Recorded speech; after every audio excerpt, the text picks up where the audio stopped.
All right, guys, just want to welcome back to Everything College Football Podcast. Today, me and Nick here will be doing our 2024 Week 4 college football full game preview and predictions. 4 different games on the various 3 time slots throughout the afternoon. Getting things started, NC State travels to play Clemson. This line was a lot lower earlier on in the week. It's now shifted to 20.5 as, Grayson McCall will not be playing. True freshman C.J. Bailey will be getting the nod. He has 20 pass attempts, all were from last week against L.A. Tech at 156 yards and an interception. And then he has a rushing touchdown as well that he produced. So not ideal. This guy is 6'6", 210, some pretty good size, right? So maybe for the future he'll be a good player, but not ideal one bit for a first start to come on the road in Death Valley against the Clemson team that's coming off a complete mauling of a performance against App State. There were 2 touchdown favorites in that game, and they beat them by 46 points. I mean, this game was 35-0 after the first quarter, Nick. I mean, that is hard to do regardless of who you're playing. That, 5 touchdowns in 15 minutes is very impressive. Cade Klubnik had 7 of them total. Dabo heard the news, Nick. He's clearly been listening, and, the chatter really got to this Clemson team in a good way. It lit a fire into them. They played an elite ball game, top to bottom. And they went against the NC State team. They weren't very good against Tennessee. Got blown out by 41 in that one. Struggled against LA Tech before beating them by 10. This defense, certainly, if Tony Gibson, they have to play a physicality. They have good players like Sean Brown, Caden Fordham in the middle. Guys like Aiden White in the secondary. I think the defense can compete for a little bit, but overall, the offense is not going to be able to move the ball one bit against Clemson, Nick, because this is still a great defense. Even in the game against Georgia, you knew that they still have it on this side of the ball with guys like TJ Parker and Peter Woods leading the way, and Sammy Brown getting on the field as of late as a true freshman. I think this is an opportunity for a lot of the youthful guys on this defense, and there's a lot of them for Clemson to just gain ACC experience. They're going to win this one handily, 45-10 final score. For me, this is a tale of 2 teams that are disappointing but are heading in different directions. You have Clemson on the one hand, who a lot of high expectations in the preseason. Obviously, Dabo builds a lot of those expectations himself with his style. But some people in the media, this team wasn't getting a lot talked about. A lot of people weren't giving them love, but people were on it. People thought they might cover against Georgia, might play them close. They ended up losing by 31 in a pretty embarrassing loss. But they heard all the news. Everyone's saying that Dabo's washed, it's over, nothing can be done down there in Clemson. They go out and beat App State by 46 points, absolutely beat the drum on them, and really put their name back out there. Where you look at NC State, they had a tough opening game on a weeknight against FCS team. Only beat them by 17, was an absolute dogfight in the fourth quarter. Then they got beat the brakes off them by Tennessee, and then they struggled against Louisiana Tech this past week and really had to get bailed out late. I know their quarterback got hurt, and obviously losing Grayson McCall is definitely a big issue, but barely beating Louisiana Tech and Western Carolina are 2 very disappointing stats as NC State looks to be well off the pace in the ACC. I think Clemson is starting to put things together and starting to develop this team into a solid position. Klubnik looked phenomenal against App State. Maffa's looked really good so far this season as well. And he is still, yet to finally hit that big breaking point for him. The defense has been phenomenal for Clemson. You highlighted Sammy Brown, Peter Woods, some other players there that are really strong physical pieces. I think Clemson absolutely dominates this game. I have them winning by about 25, 26 points. I think they're going to run away with this one because they're just the better team clearly on paper. They're playing at home. They got a fire lit under them. The pathway to the playoff is still very obviously there for Clemson. The ACC looks wide open this moment in time with a lot of the big favorites struggling. Clemson could certainly run the table in this conference and get that auto bid and auto buy there and go, be the number 4 seed or 3 seed, depending on how things shake out. Clemson could be in a very good spot here. I think they kick off conference play, absolutely boat racing NC State. I really like the defense to be strong, dominant against a young quarterback who's inexperienced, and run away with this one. Can't be sleepwalking in this one, though, because Casey Conception on the other side is a great player. Justin Jolly, Noah Rogers. They have some talented weapons. And, of course, that young quarterback is going to look to try and make a statement for why he should keep this job long term. So if you're sleepwalking, they have some weapons that can certainly hurt you. Don't think Clemson will be doing that one bit, though, coming off a bye week. Looking at another game going down at noon on ESPN in Starkville. 4 to 6 point favorites over Mississippi State. 2 teams that are, quite frankly, pretty awful at this moment in time. Double-figure favorites at home against Toledo, and they lost 41-17. The defense has not been great one bit for MSU, and they gave up almost 350 rushing against Arizona State a couple weeks earlier. Gave up over 6 yards per play this past week. Florida, on the other hand, Graham Mertz, DJ Lagaway. What are they going to do at quarterback? We really don't know. Montreal Johnson in his run game, they should be a lot better than they've produced so far. They've played some, pretty stout teams at the line of scrimmage. And, Florida, I thought they'd be better, and I thought they'd be more physical. And they just haven't. They've not been able to really produce much. other than, of course, a game against Samford, who really cares. 301 yards against A&M, less than that against Miami. They should be able to produce here. I'm going to go ahead and pick them to cover. I'm really sick of talking about the Gators at this moment in time, Nick. If they lose this game, though, Billy Napier will indeed be fired on Sunday. There's no debate about that one bit. They lose this game, I think Billy Napier gets fired on the tarmac at whatever airport they fly out of, Tupelo, Starkville, wherever they're going to fly, Columbus maybe, wherever they fly in and out of. He'll be fired on that tarmac and left there if Florida lose this game, because it is really going to be well and truly over considering how poor this team has been to start the season. I know they beat the brakes off Samford, woohoo. That's apparently a big achievement for Florida these days. They did not look good against A&M. They did not look good against Miami, and he's a dead man walking down there, Napier. Obviously, his time is very much almost over. And when you look at Mississippi State, I think they're certainly in a more concerning position potentially than Florida is. Their long-term future looks very, very dull and bleak right now. They got absolutely boat raced by Toledo at home. That's embarrassing. A MAC team coming in there and beating the brakes off you on your home soil. That's just poor. They lost to Arizona State on the road the week prior. That's not a great loss either. Beat Eastern Kentucky. Again, congratulations. I'm not really too impressed by that. This Mississippi State team is not good at all. Jeff Levy has his work cut out for him as he tries to build this program up that's really at the bottom of the SEC right now. Florida, I think they're going to win this game because they have the better offense. I think Montrell Johnson's a really solid back. The yards per attempt is not quite there yet for him, but I think you're going to continue to see that improve over time. I like, Lagway to probably start in this game and be the guy to go, but maybe you put Mertz back in. It's a tough decision to make. I think you can really go either way there. It's a 50-50 ball in my opinion. I like the receiving core for Florida. I like the defense to get a bunch of stops here and get the job done. I think Florida wins this game by 20 plus, really. I know the line's close, but I think they really do beat Mississippi State handily here. This State team is just not good at all. And these are two teams that are bottom of the SEC for a reason. They're in tough positions. Florida obviously is the bigger name, the bigger brand, and the one that's getting all the attention in the national media because of their coach firing most likely, and that's going to be a very exciting head coaching search. But I think people got to start talking about Mississippi State here because this team is an absolute shambles right now. They're a complete mess, and I don't know what the long-term future in Starkville looks like for them and Levy. Now looking at some other underrated games going down in the Big 12, Houston against Cincinnati in FS1. This line's at 3.5 in favor of the Bearcats. Houston, they haven't been all that great this season. It started off bad against UNLV. You look pretty good on the road against Oklahoma, losing by 4, 33-7 victory over Rice. The offense has not been all that ideal. They still have less than 1,000 yards of offense through 3 weeks. Donovan Smith is woefully underperformed. They're only rushing for about 111 yards per game. A big chunk of that came against Rice. The defense, on the other hand, has played pretty well. Against UNLV, they struggled against the run. Still ended up holding them to under 200 yards, though. 75 rushing allowed each of the last 2 weeks. Less than 250 yards allowed total in those games. So the defense is surprisingly playing pretty well so far. Guys like Michael Batten, Jamal Morris have, stepped up in the middle for this defense. Coming off the edge, Keith Cooper has been a very pleasant surprise as well. So they have a handful of these transfers that have showed up, and Willie Fritz's group is certainly playing some better football than it looked like they were originally going to. Cincinnati, on the other hand, this team should be undefeated. They blew it against Pitt a couple weeks ago. Brendan Sorsby's been really good, though. Almost 300 yards per game, 6 touchdowns, no picks. Corey Kenner averaging over 100 yards. They have weapons. Joey Warrior at tight end. Xavier Henderson at wide receiver commands a lot of targets. And this defense, is also kind of in a resurgent mode after a disappointing year last season.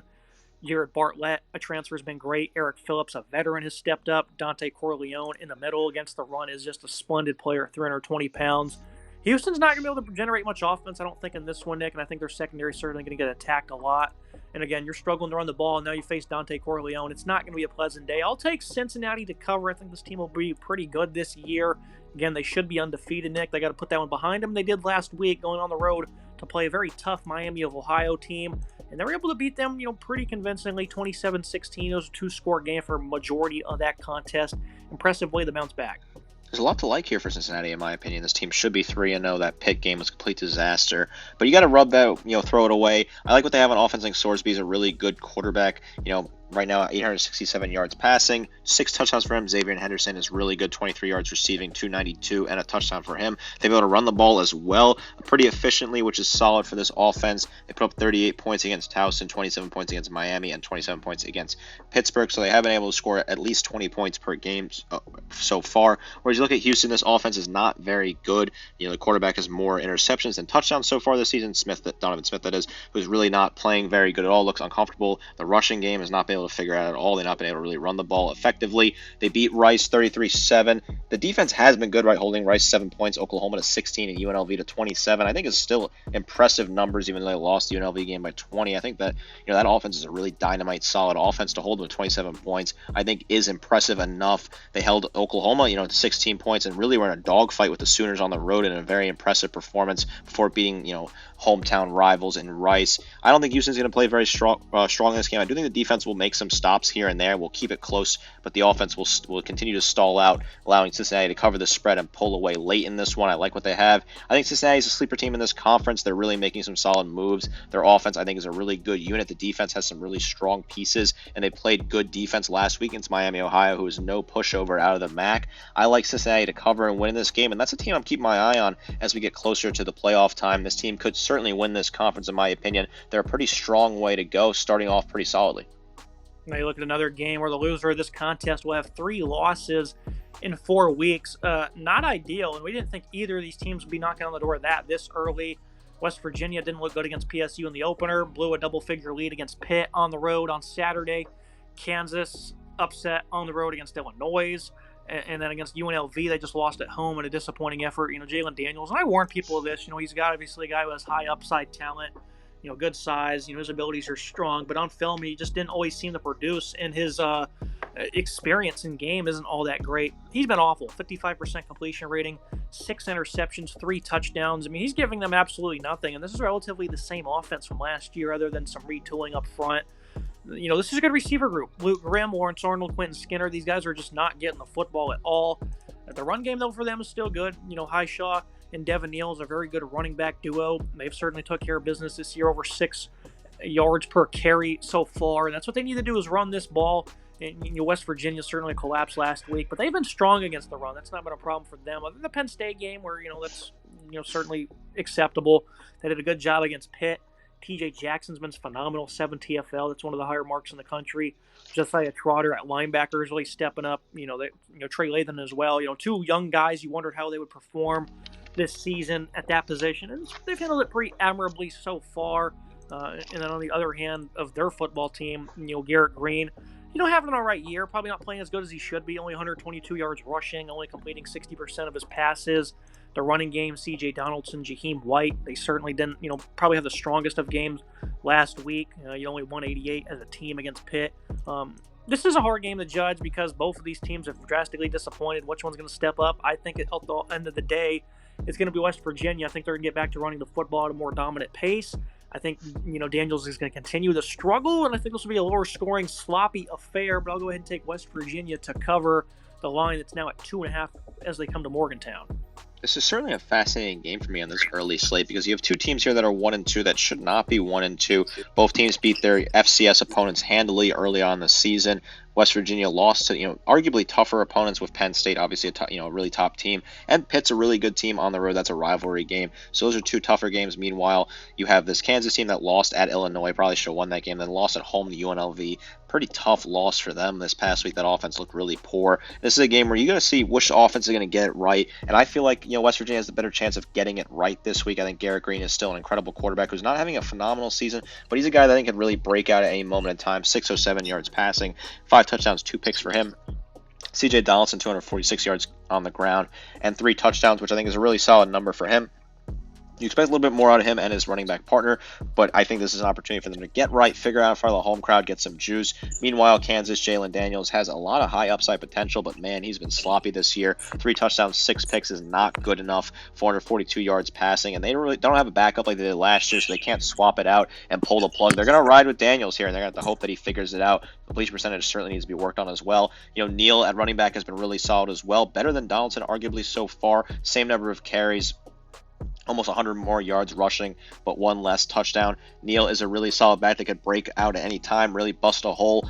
because he had the opportunity to do so. The offensive lines look really sloppy so far for Kansas. The wide receiving room definitely needs to step up, but obviously Daniels' inaccuracy is certainly playing a role in this one. I think a high-scoring affair is in line here. I think both offenses will get some points finally, start to run the score up again, but I think West Virginia is going to end up pulling away late in this one and comfortably covering that 2.5 spread. If West Virginia gets a 2-2, I think the season is on track to be in a solid spot. They'll be pretty easy to make a bowl game at that point in time based off what's left for them. Whereas if Kansas falls to 1-3, I think the road gets very tough for Lance Leopold and company. And really, if you flip it around, I do think that even if West Virginia loses this game, they got the better pathway, in my opinion, as things continue to find themselves in a bowl game. But these are two teams that are fighting it out. They would love to get to 2-2. Each of them would respectfully love to do that, as it sets their season up to be a little bit easier heading down the stretch.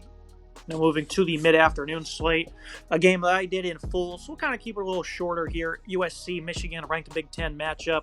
Going on the road to Ann Arbor, the Trojans. The offense, they looked good against LSU, and that wasn't that much of a shock. And we'll get to the defense here in a second. But, Miller Moss, only in a couple career starts, is already getting first-round projections. It's a great supporting cast, also with a variety of young guys like Kyron Hudson, Zach Branch, Jacoby Lane, Deuce Robinson. The run game was really good against Utah State. Woody Marks and Quentin Joyner have a combined 5 touchdowns and, almost 300 yards as a pair. So this offense has been great. The offensive lines also looked good, but now they're going to get a real test here because they didn't see this against LSU. Number one, the road environment. Miller Moss, even though he's getting these lofty projections, Nick, he's never seen a road environment ever. And now he's going to play the big house against a defense that has great players that are all going to go first round. Guys like, Josiah Stewart, Will Johnson at corner, other guys on the D-line like Mason Graham, Kenneth Grant, Rayshon Benny. I mean, this is an elite defensive line that, they probably have a sour taste in their mouth as Michigan ran, or Texas that is, a couple weeks ago, ran it all over them. That O-line dominated them, clean pockets for days. This D-line was pretty much held in check by the Horns, and I know that USC, their O-line is improved. It certainly isn't up to par like UT, so there's some things you're going to learn about the SC offense in this one. You're also going to learn things about their defense. And even though Michigan's offense is pretty weak and we don't really expect it to do a whole lot, Coyle Mullings, Donovan Edwards, an offensive line of guys that's largely been in the program, they're going to test USC's physicality that so far is checked out. They didn't do much. They didn't allow much on the ground against LSU, held Utah State in check. They shut them out. That's just crazy, Nick, because last year this team would have given up 21 points at least to the Aggies. So a shutout was very impressive for USC. Alex Orji's now going to be the quarterback. Davis Warren, flat-out disaster. He had 3 interceptions against Arkansas State, bringing his total to 6 on the year with only 2 touchdowns. The physicality, I think Michigan's probably going to run the ball like 50 times in this game. They're going to try and control clock. That's where we're going to see, a revamped SC defense. What are they truly made of? And I think you also got to check downfield. The misdirection that Samaj Morgan and Tyler Morris might bring to the table. And do they have someone who can cover Colston Loveland? Likely Eric Gentry can of his length. But we'll see, Nick. This isn't going to be a complete walkover by any means. I know everyone's just picking Michigan to lose games left and right, and for good reason. And another thing I want to make is Alex Orji. If he was good enough to be the starting quarterback, he already would have been, Nick. So this change isn't shocking, but is it going to fix anything? Probably not, other than, again, like I've harped on many times, he's probably going to have to run the ball a whole lot for the Michigan offense to be, rendered effective. The fact that it took Michigan this long to make the change from Davis Warren to Alex Orji obviously says a lot to me that they were not confident in what Orji could do. Otherwise, they would have pulled the trigger a lot sooner. Warren did not look up to snuff against Arkansas State of all teams. Throwing 3 picks against that team is downright embarrassing, and beating Arkansas State 28-18 at home by 10 points is not a good enough result if you're the defending national champions and a program of Michigan's caliber. I'm sorry, there's just no way to beat around the bush with that. Orji's not looked good on the ground. He's not looked good in his 6 passing attempts, even though he does have 2 touchdowns on short attempts in the red zone. This team, if they're going to want to win this game, Michigan's going to have to run the ball a ton. Mullings, Edwards has to be up to snuff. Edwards has to look a lot better than he has this season. He's not looked like himself. Mullings has been really solid. I think 270, 7.5 yards per carry, and 2 touchdowns. I think is really solid numbers from him. On the other side, USC, this is a team that I was really high on in the preseason. I was higher than most people. I really felt this team was getting underrated, similar to Clemson, but significantly underrated. They ended up beating LSU week 1 and then beat the hell out of Utah State, a really good Utah State team.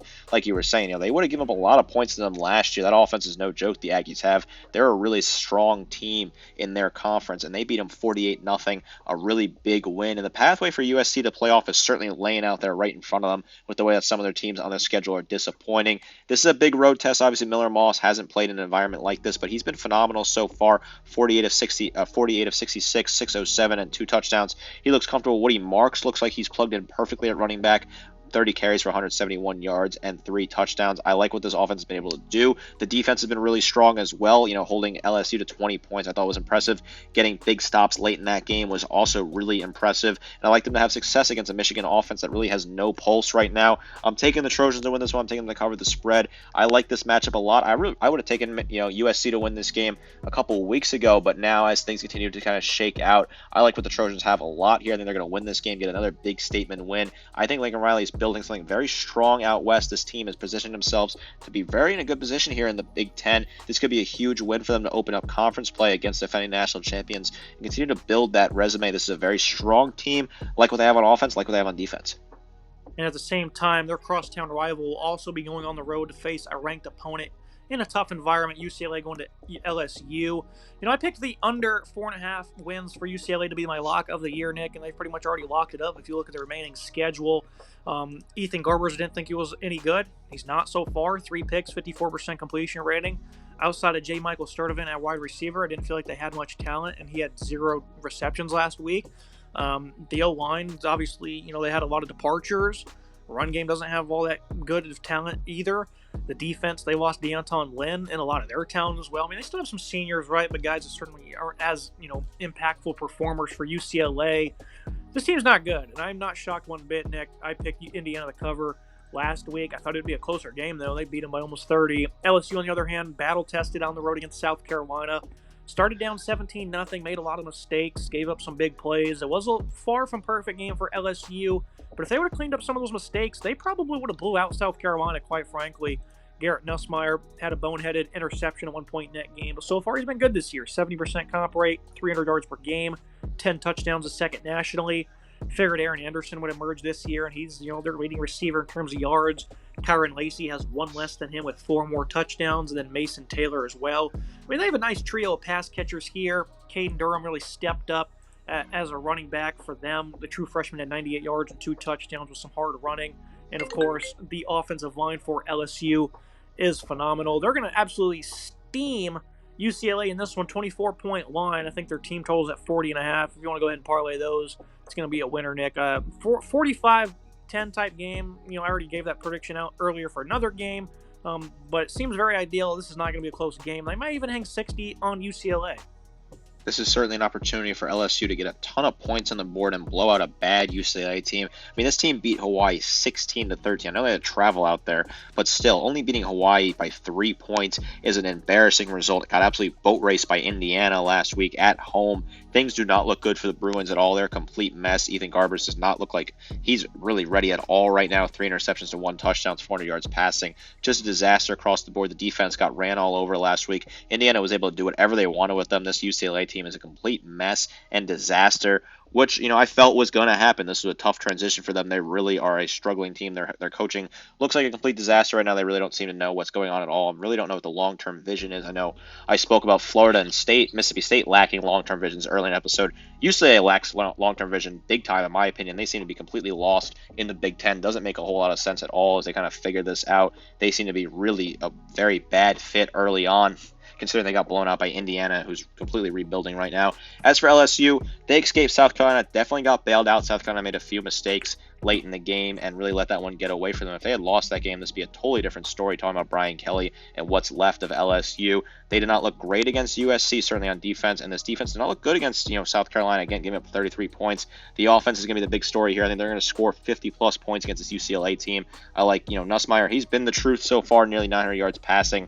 10 touchdowns and 2 picks. He looks comfortable, but it's kind of like that meme that you see on the internet, the Bugatti and the beat-up garage. The rest of the team has not been great around him at all. The defense has been really flat-out poor. The offensive line is holding up, which has been good, and Anderson's a really strong receiver who's got 15 grabs for 223 yards. But this team, I think they're going to struggle later in the season. They're going to play tougher SEC opponents. I like them to run away with this one, but I have a lot of question marks for LSU. I don't think this is going to answer it for me this week. Got to keep my eye on this Tigers team because I think Brian Kelly's team has a ton of question marks going on later in the season. You look at another interesting contest going on the ACC network. Virginia Tech hosting Rutgers. Hokies have just not been that good so far, and they started off the year like this last season. It ended up being pretty good. Same exact opponents pretty much, including Marshall and Old Dominion. They lost at Vanderbilt in the season opener. Last 2 games, though, they haven't really beat these opponents. Probably as good as they should. They've been running the ball very well. Passing, they have not even come close to 200 yards in either of those games. Running the ball, though, Brayshawn Tootin, Kyron Drones. I mean, this is a very impressive unit. You're going up against a Scarlet Knight team. They got a bye week after 2 cakewalks for them. Run defense has been very solid. 156 they allowed against Akron, 145 the week earlier. So, less than stellar, but they're also blowing this team out, and they're just getting yards in garbage time. The Rutgers defense, everyone knows that this is a great unit. Malcolm Ray, Jordan Walker up front are phenomenal players for them.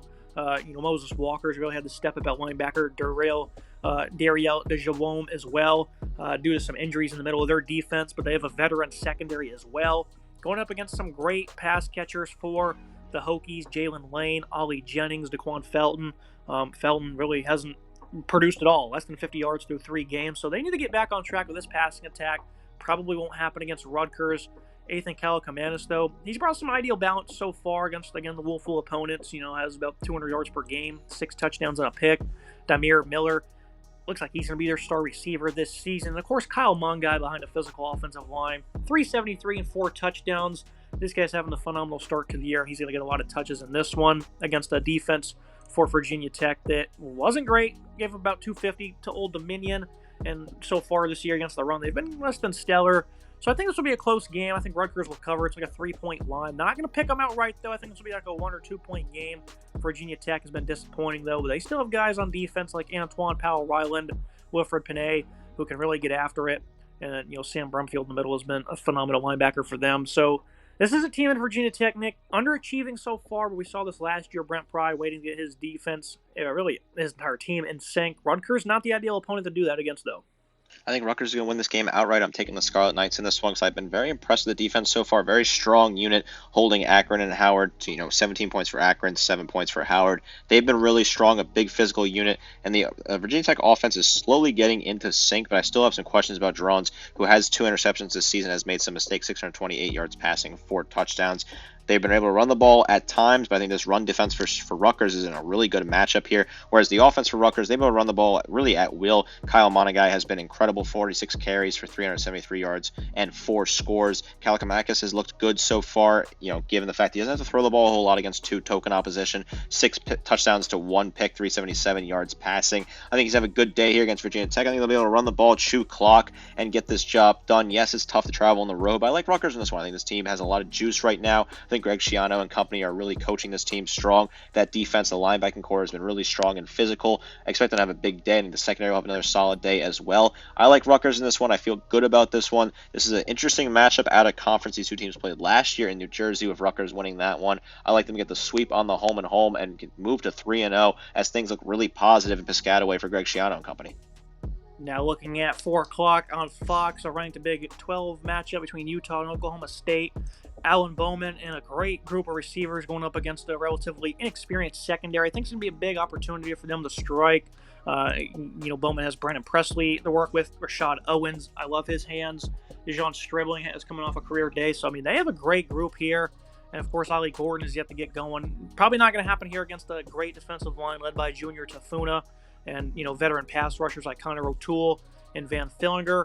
On the other hand, though, you have a Utah offense. Cam Rising is going to be back and healthy for this one. He's a great leader on the road. Physical offensive line that's really played well this season.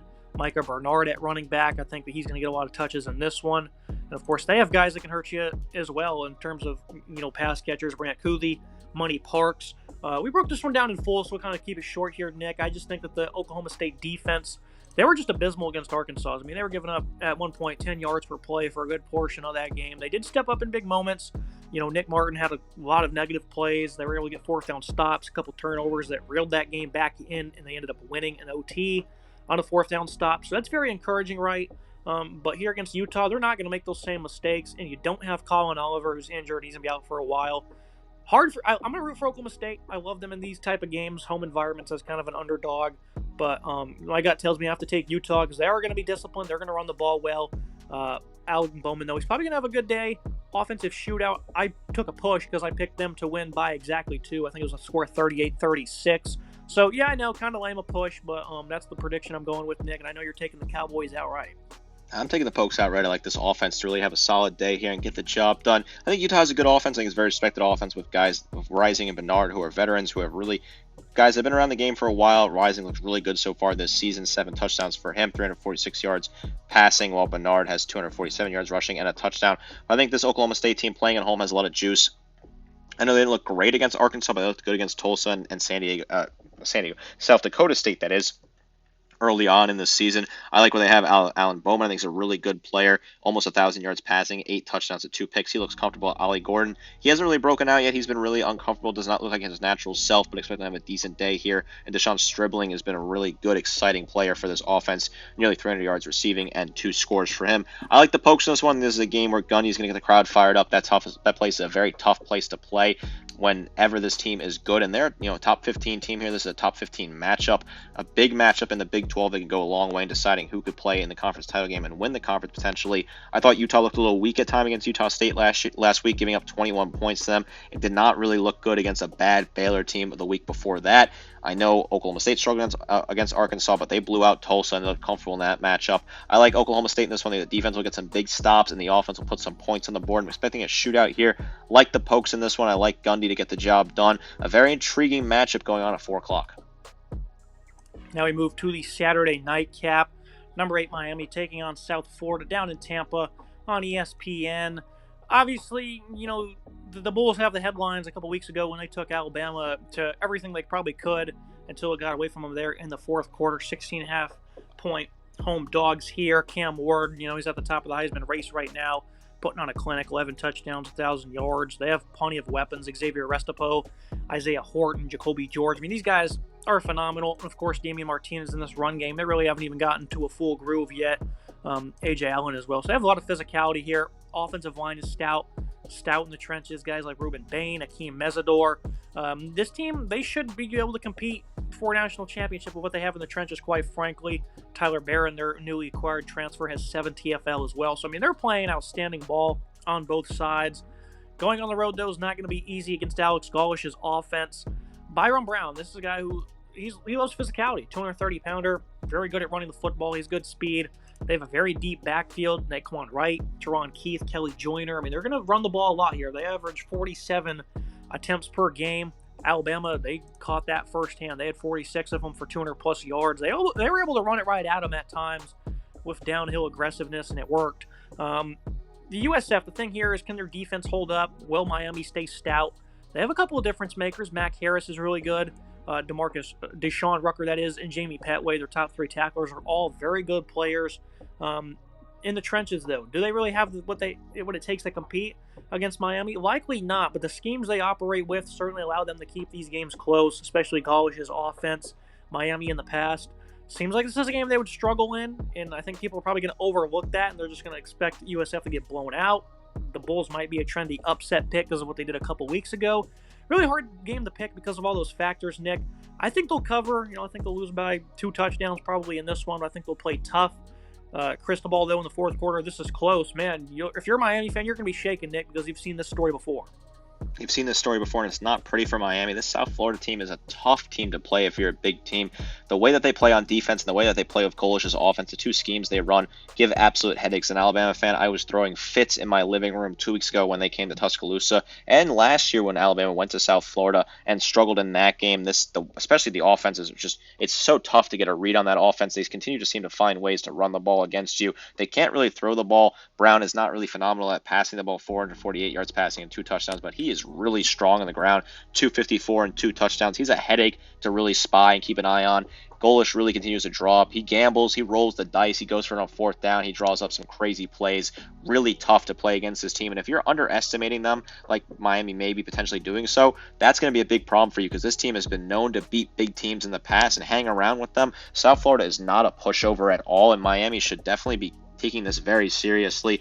Yes, Cam Ward has looked phenomenal so far, right? 1,000 yards passing, 11 touchdowns, and 1 interception. He's looked really good. Restrepo has been incredible, 263 yards receiving and 4 touchdowns. Damian Martinez is really yet to break out, but I think they'll find a way to get him involved again as well. This defense for South Florida, they were really strong against Alabama. They've been really good so far this season, blowing out Bethune-Cookman, and this defense looked good against Southern Mississippi on the road this past week. This is going to be a game that I think will be a shootout. I think, South Florida is going to hang around. I think they'll probably cover this by, 7 to 10 points. Keep this one close. Miami escaping late. But, man, if you're a Canes fan, like you were saying, if this is a close game, you're going to be sweating because we know that Cristobal has struggled to kind of control these close games, certainly late on the road could get tough, although it's not really a big road environment in South Florida, and I expect a lot of Miami fans to travel this game as well. This is a very interesting matchup. I think this is one I'm going to be keeping my eye on because this could certainly get away from Miami very quickly. This South Florida team under Golish is definitely not a joke. They can hang around with anyone, and it's certainly possible to do so this weekend.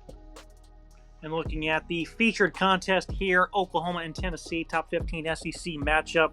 7.5-point line in favor of the Vols. This team's been great early on this season. Another one we did a full breakdown on. Nico Lamaliva, right? This is a guy expected to be a Heisman finalist this year because I just think he's that talented. Biggest thing now is how can he handle this first road test? A good defensive staff he's facing. He's going to have some puzzles to figure out. Can his elite playmaking ability offset that, though? It's going to be the biggest thing to watch. And this team, they're great at running the football. They lead the country, I think, in total rushing yards.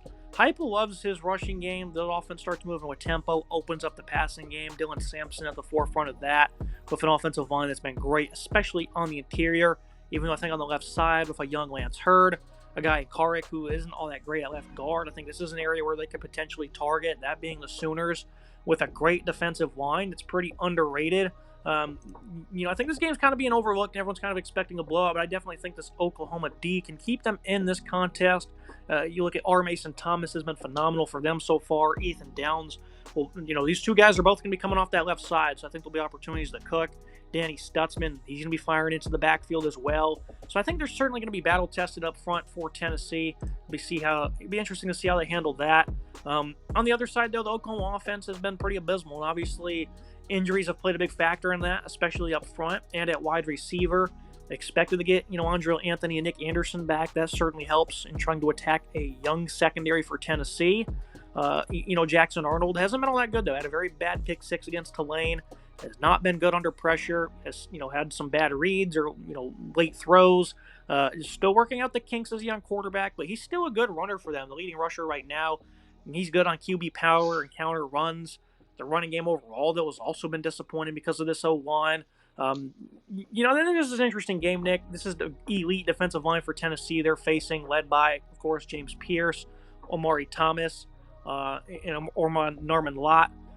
Very good defense for Tennessee. I think this will be a lower scoring contest. I think Oklahoma covers. I think they can win this game because of their defense, because I don't think Nico's going to have the strongest of games. Again, I think he's a phenomenal player, though, and that playmaking ability might just allow him to have a big afternoon. But Oklahoma's going to cover this one. Not many people are probably going to say that, but I think this defense is good enough, Nick, and they're going to hold Tennessee in check a little bit. Yeah, I disagree with you. We have a little bit of a friendly wager in this game. So I think Tennessee's going to run away with this one and end up covering the spread. I think Nico is the truth. I know, at times he looks some of the stats are not impressive on paper. 2 interceptions, obviously not great. 700 yards passing and 6 touchdowns, maybe a little bit lower than you would hope, considering they've played, Chattanooga, Kent State, and NC State. But I think he's the truth, right? This is a guy that you plug in, and we expect him to be really strong, physical in the pocket, a really good passer. And I've seen that so far. I've been impressed with him so far. I think he's looked really good on the other side. Jackson Arnold working out the kinks, still figuring things out. 484 for him. 7 touchdowns, 2 picks. Really good on the ground as well. 160 yards rushing and 2 scores for him, leading rusher for the Sooners. This is a team, though, that worries me. They didn't look very good against Houston, did not look great against Tulane, in my opinion. And now they're welcoming in a really strong Tennessee team. Yes, I know it's in Norman, which certainly could play in Oklahoma's favor, but I think Tennessee's going to be really strong in this game. I've been impressed with Tennessee's defense so far, giving up 0 points to Kent State, 10 to NC State, and 3 to UC Chattanooga, so only 13 points through 3 games. Whereas Oklahoma's defense, yes, has been very strong. The offense has not been able to really help and complement that, in my opinion. That's why you saw them in a dogfight with Houston and things a little bit closer with Tulane than probably some people expected. I like Tennessee to win this game by, 10 to 15 points, covering that 7-point spread. I think this Tennessee offense is the real deal. I think this Tennessee defense is even more of a real deal. They're very strong, very physical. James Pierce is a really strong player on this defensive line. They've been able to get in the backfield, get sacks, be productive. I like this Tennessee defense a ton. Yes, it's a tough game on the road in the SEC, Oklahoma's first SEC game. That crowd's going to be very loud in Norman, but I like Tennessee to silence that crowd early, jump on the ball, set the pace, and get this job done before Oklahoma pulls a little bit closer at the end of the game. I like Tennessee in this one. I'm very scared of this Tennessee team as a Bama fan. I hate to admit that, but this team is a damn good ball club that seems to be trending in the right direction. This is a big test for them. I think they fly it with passing colors, and then you continue to talk about what's next for Tennessee and company as they head throughout the rest of the season. Now the final game we will talk about going on at NBC, Iowa and Minnesota. Should be a defensive slugfest in this one. Iowa defense hasn't exactly been themselves. They've already allowed 3 passing plays at 60-plus yards. That's the only thing that's really been hammering them is just a numerous amount of coverage busts. The offense at times looks improved, and you certainly have seen that in the second half of a couple of these games. K. McNamara, 175 yards per game passing. That's pretty good for them, right? Because they're running the ball at a pretty respectable tune. Caleb Johnson, 479 yards and 6 touchdowns. He's off to a phenomenal start. That leads FBS in rushing yards. So, I mean, Iowa certainly has a bit of an offense this year, Nick. Going up against a legit defense this time around, though. I think this is going to be an interesting game. Iowa, 200-plus rushing in 3 straight games. Minnesota, they're kind of reeling on offense. Max Brosmer seems to keep getting better. Obviously, he's playing an FBS competition for the first time after kind of a disappointing opener against UNC. Getting Darius Taylor back is big for their rushing attack. Overall, this is an offensive line that's very good against a very stout D-line as well.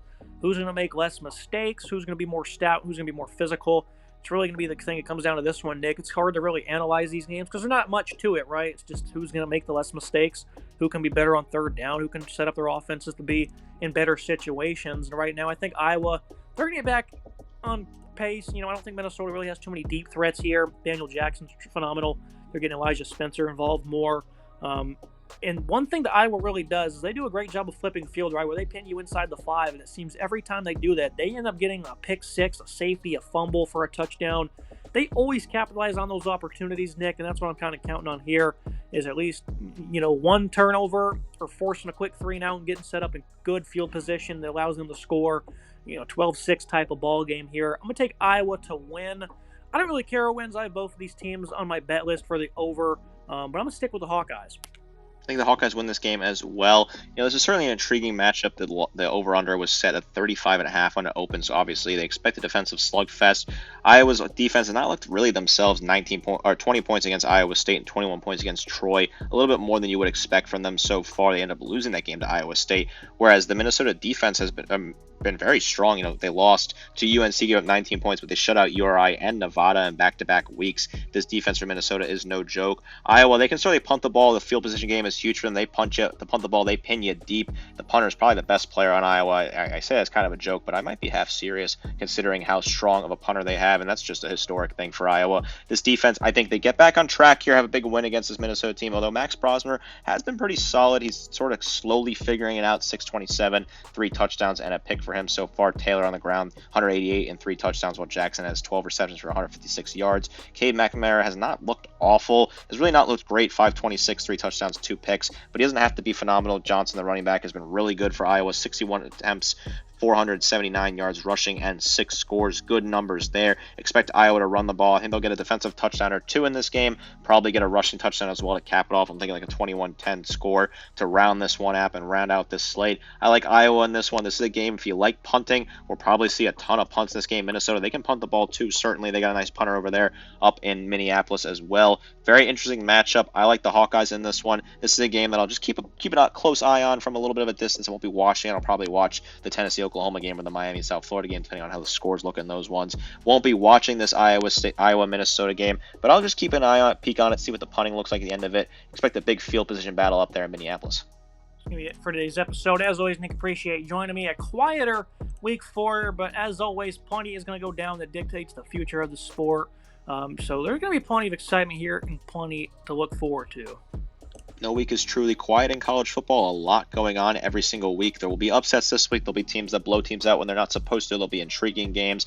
You and I have that friendly wager to talk about, and you'll keep an eye on with Tennessee, Oklahoma. So that's going to be fun for you and I to deal with throughout the week, throughout the Saturday. Some good games here. I'm interested to see what Clemson, Rutgers looks like. I'm interested to see what LSU, USC look like. Excited for this slate, even if it is a bit of a down slate this week.